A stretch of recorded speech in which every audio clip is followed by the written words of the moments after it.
Taurus, hi, welcome to Mr. Queen PH. Titinan natin kung ano yung mga unexpected opportunities na parating sa inyo simula April 20 hanggang matapos ang taong 2024.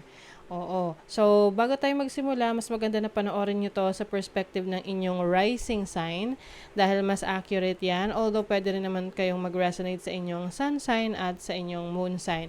So, kung hindi nyo pa alam kung ano ang inyong rising sign, meron tayong link sa description.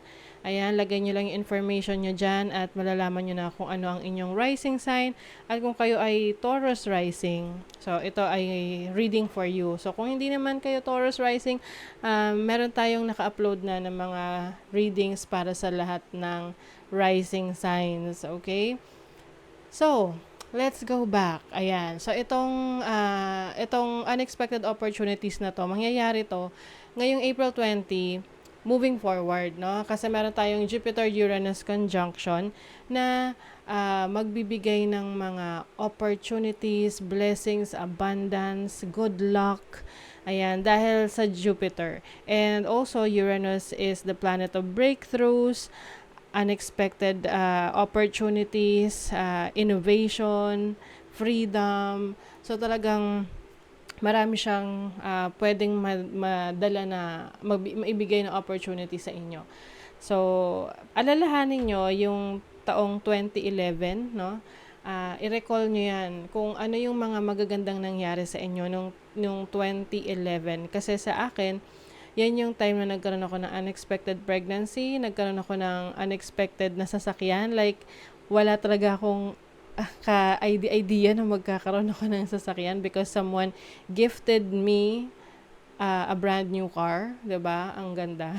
And then nagpa-renovate kami ng bahay. So, maraming mga magagandang bagay na nangyari noong 2011 sa akin. So, sa inyo alalahanan niyo rin kung ano yung mga nangyari na yan kasi maaring maulit yan ngayong 2024 sa inyo, no, sa ibang paraan or maaring sa ibang pamamaraan.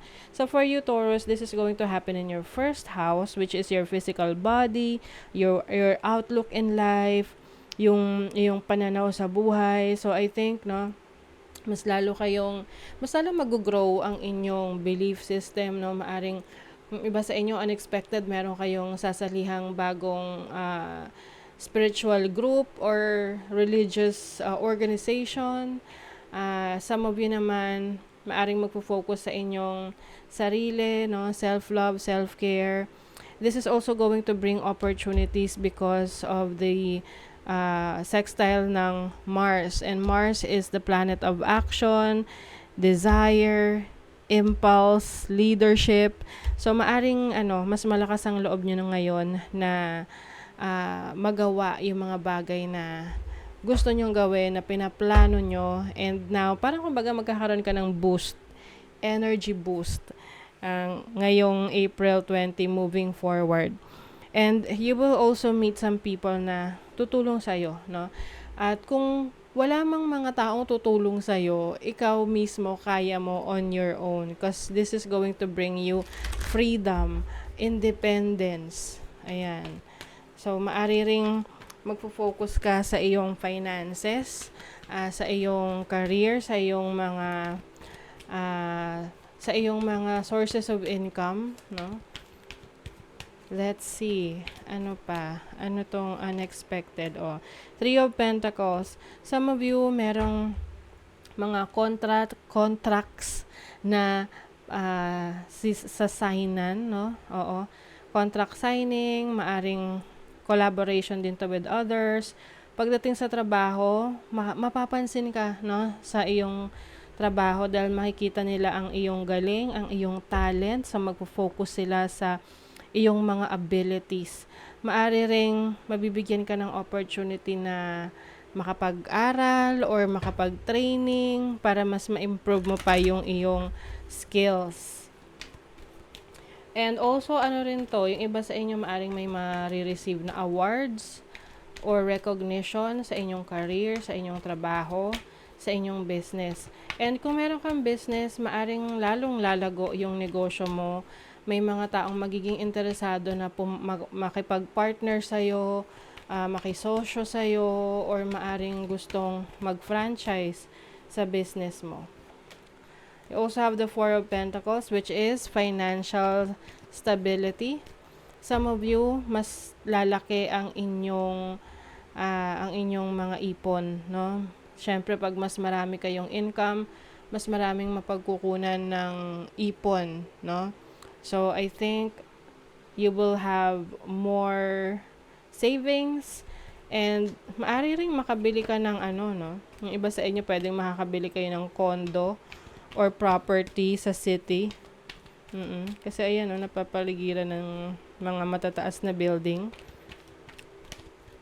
And some of you merong posisyon, no? Mataas na posisyon sa trabaho na maaring maibigay sa inyo. Wow, Four of Wands. So, celebration ito. Yung iba maaring makakabili ng sarili nyong bahay, lupa. Yung iba naman merong ikakasal. Oo, pwedeng unexpected yung pagpapakasal ninyo. Maari ring ano to, meron kayong mabibiling malaking lupain. Oo, na doon kayo magkakaroon ng kasal. Oo. So, yung iba naman pwedeng renovation, major renovation ng inyong bahay na matagal nyo nang gustong gawin. So, magkakaroon na kayo ng budget para dyan sa inyong renovation. Let's see what else. Page of Pentacles, learning opportunities. So, yung iba sa inyo, kung gusto nyong mag-aral, mag-training, no? So, meron kayong opportunity na makapag-aral because the Page of Pentacles is an energy of someone na gustong matuto, no? Estudyante siya. So, yung iba sa inyo, pwedeng magte-take up ng business course or related sa pagpapaunlad ng pera.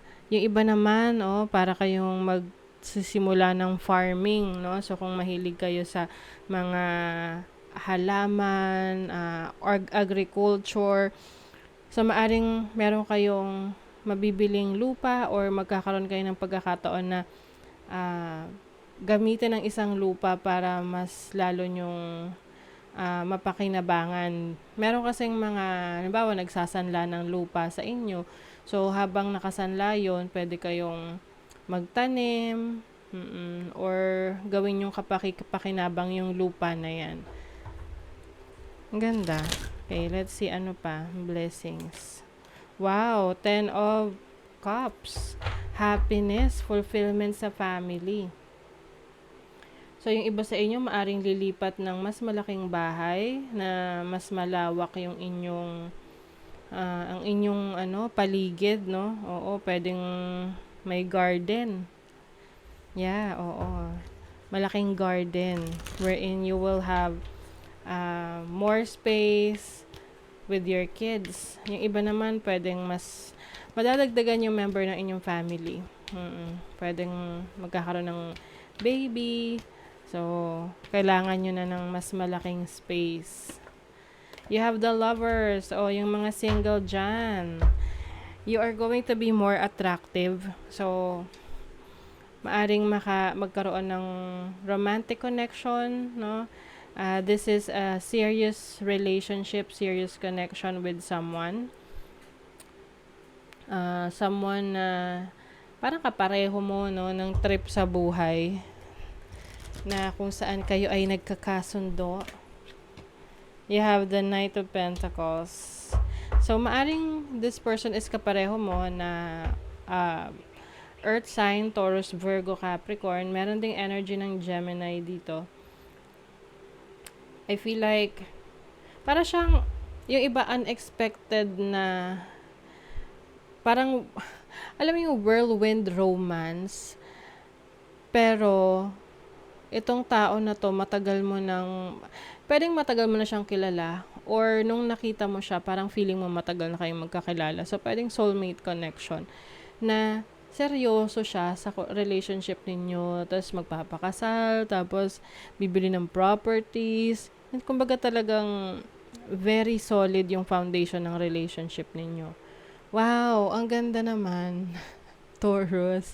So, i-claim nyo na to dahil napakaganda ng inyong reading. A lot of things to to be happy about, and meron ditong celebration. So I think you will also have some achievements, no? In terms of your career, your finances, and of course, business and relationships. So that is your reading, Taurus. Thank you so much. Bye.